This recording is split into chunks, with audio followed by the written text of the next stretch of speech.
going to talk about the generations of Shem, but that's kind of a lengthy process. I actually found this on my computer, and I'd actually started it a couple of months back, and I put it aside and I forgot about it. So we're going to revisit Noah just real quick and talk about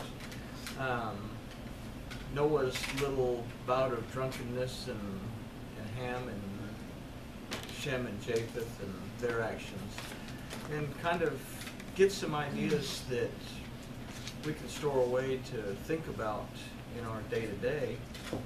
But we're going to talk about Bereshit 9 and 20 through, not even 20 through 29, it's actually 20 through 23. We'll probably just, or 24, we'll just take a look at the last 5. We'll just read them when we get done to kind of see where things tie in a little bit. But we start in Bereshit 9 verse 20. We'll talk to the boss right quick, and then we'll take a look at what this has for us. But Heavenly Father, thank you so much for this opportunity to study your word. We ask that you'll open our eyes, open our ears, and open our hearts so that we can see, hear, and understand what your word has to tell us. We thank you for it in the name of Yahshua. Amen. All right. So I'm going to take this moment on. I want to take a moment and ask for support and agreement and a prayer, and just follow with me.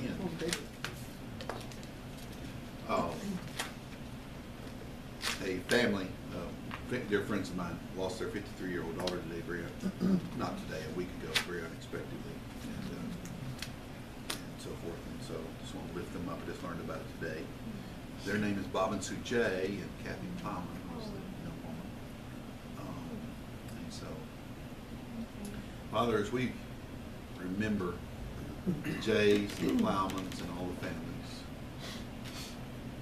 we think of you in agreement, and your strength, your presence, you manifest.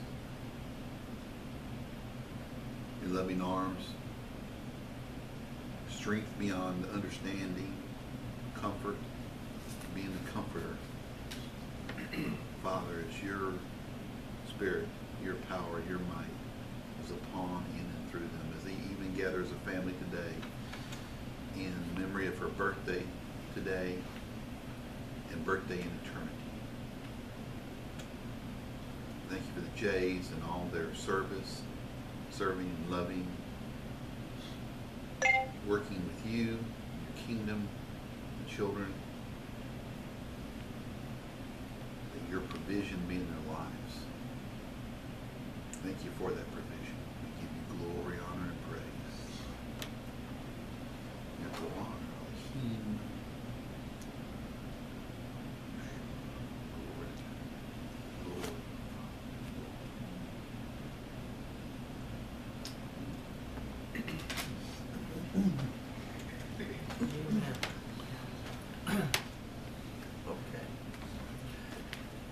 Well, we've come to a point in our story where they've been off the ark for a while, and we go back to chapter 8. We read about how they all got off the ark, and we read about how Noah immediately selected from the clean animals and sacrificed, and how this was pleasing odor to Elohim. And we read about in the earlier parts of chapter 9 that Elohim was talking with Noah.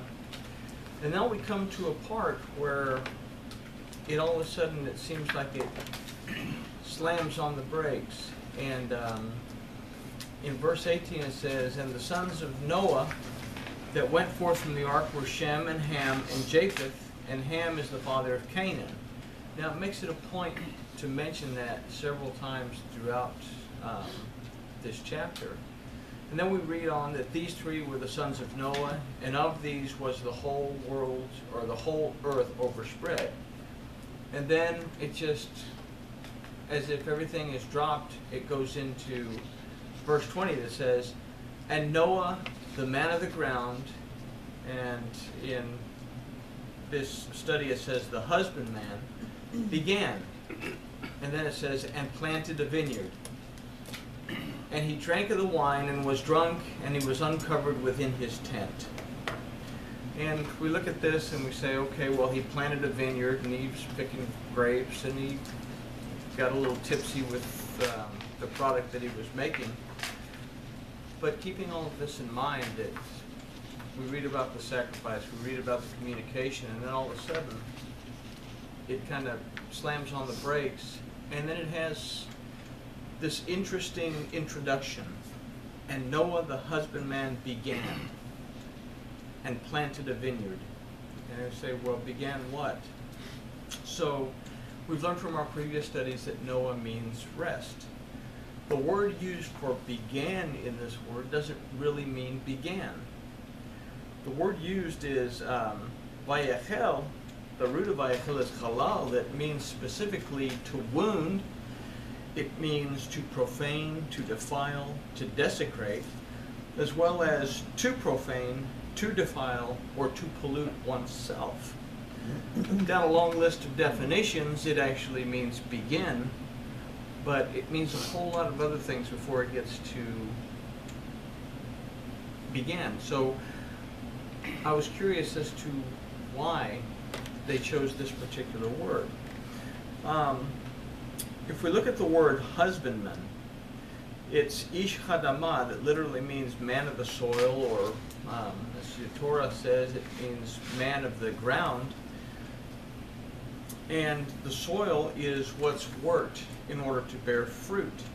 So if we consider the concept of ish that we've talked about in the past, that ish is our physical aspect of worship, our prayer, our study, and our praise, from which comes isha, the spiritual side of things, then we're going to start to consider maybe that something has happened to this worship. Something has happened to his devotion to worship even. Because we read, and all of a sudden it says, and Noah the husbandman began.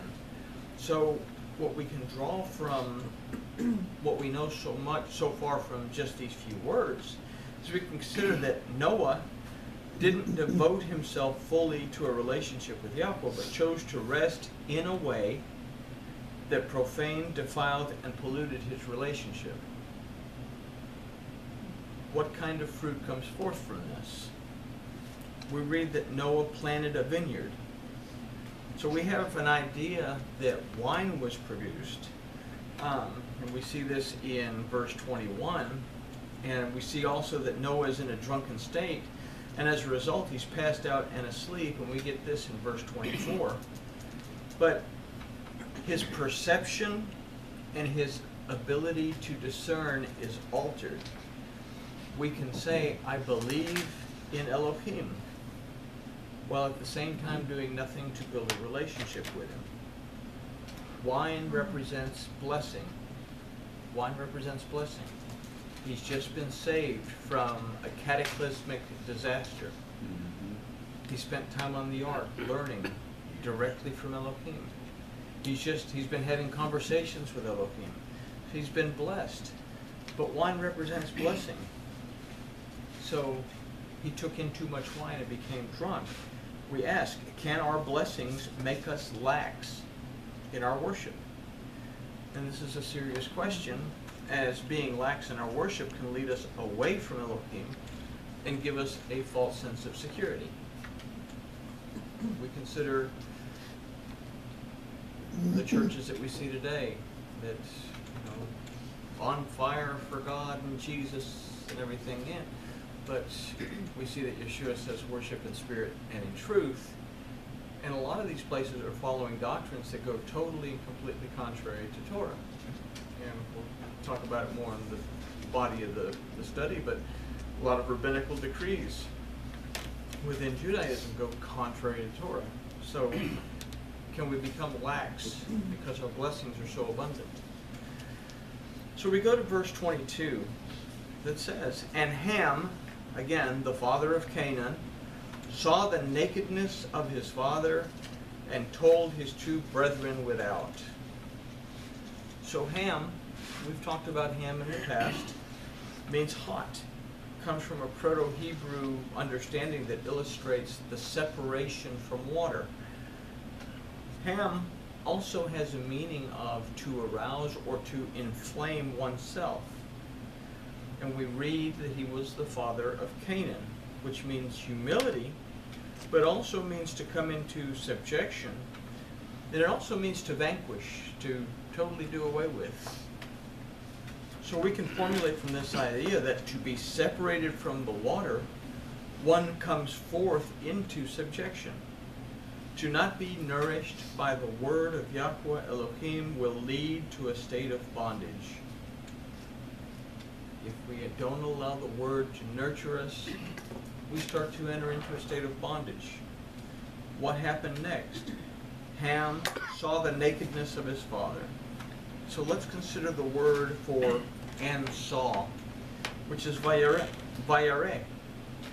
The root is ra'ah, which means to see, but it also means to perceive and to discern.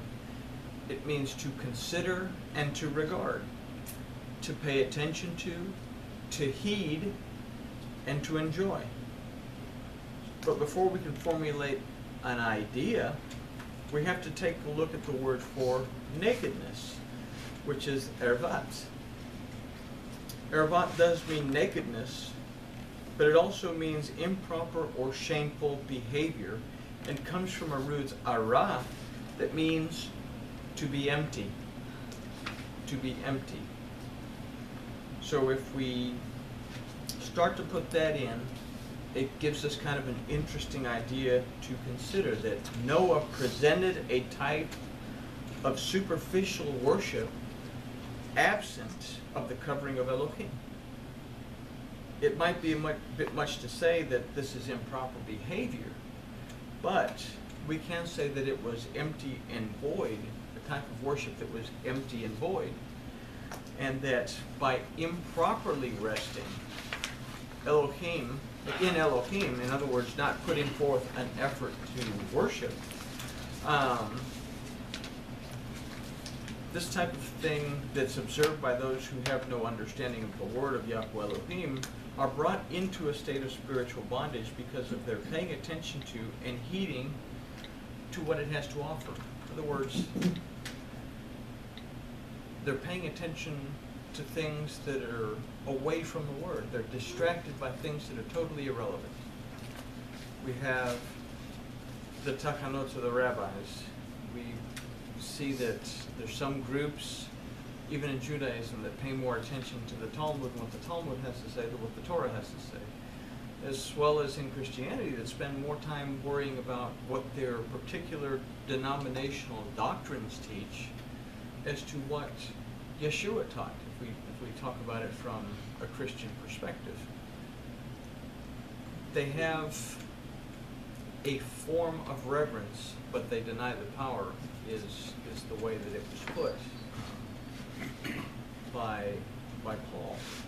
So this means that others will, because of their paying attention to and heeding to what is, well, I'm sorry, I messed up there. I got one sentence off backwards. Yeah, that makes a lot of sense. This means that others with little or no knowledge of the word of Yahweh and who have no relationship with or idea that a relationship can be had with Yahweh Elohim can be sucked into lax or empty religious bondage to a sect or a denomination that is naked. The glory of Elohim is not there to cover or clothe it. And this is why Yeshua said, he's talking to the woman at the well. Again, we use this a lot, but it's very relevant. He said to her, you don't understand what you worship. This dogma, doctrine, and rabbinical decree is then told to his brethren without. This is taught as a fact to those still outside the wall. People who need to have a relationship with Elohim are given false information that eventually leads them into spiritual poverty as they too dry up from the absence of living water. And this, as we've seen in this world today, leads to denominations or sects fighting over whose belief is right, not realizing that they are all absent of water. How many people come to church or shul only to step away from it a short time after, being disillusioned by the experience? There's no substance that's being taught. People starve to death and people dry up. So if we consider that, then we can take that understanding into verse 23 that says, "And Shem and Japheth took a garment and laid it upon their shoulders and walked backwards and covered the nakedness of their father, and their faces were backwards, and they saw not their father's nakedness." First thing to consider in this verse are the names Shem and Japheth. Shem means name. It also means reputation, fame, and glory. The root of Shem is sum, that means to establish, to appoint, and to set into place. It's from Shem that the children of Israel would come. Japheth means open, and its root is pathan, that means open-minded, as well as to entice, to persuade, to deceive, and to be gullible. From Japheth would come the Greeks, the Romans, as well as the Norse, and the Britons, the Celts, the Picts, and the Druids. From Japheth, the Gentiles would come. So now we're going to consider the words "and took." We've talked about "and took" over the last couple of studies. We've talked about, well, our last couple of parashas, as a matter of fact. But "and took" comes from the word vayikach. The root is lakach, that means to take. It also means to seize or to get a hold of. And when we looked at this word, we looked at the letters, and it kind of gave us an idea of two different options that we either lay a hold of or that we should lay a hold of. One is a negative and one is a positive. In lakach, we see the lamed, which represents instruction. Then we see the kof, which can represent either division or to be set apart. And then we see the het, which can represent a wall. It's also the Hebrew word for sin, so a wall of sin. But it also represents the vav yoked to the zayin. In other words, we yoke ourselves to the word. So the two ideas that we get from "and took" are that we can be divided by a wall of sin that keeps us away from truly learning what Elohim has to tell us, or we can yoke ourselves to the word and be set apart to Elohim by his instruction. There's two choices in what we take, what we seize, what we lay a hold of. We have two different groups of people. One that has a reputation for the name of Elohim, the other one that has a reputation of being open-minded and whatever the doctrine of the day is good enough for them. So we have two different ideas going on here. So with all that being said, we go to, although it was not specified in the story if the garment that was used was Noah's, then we consider that lax worship will affect the belief system of even the most devout person. Okay? The word for garment is hasimlah, that also means mantle or covering.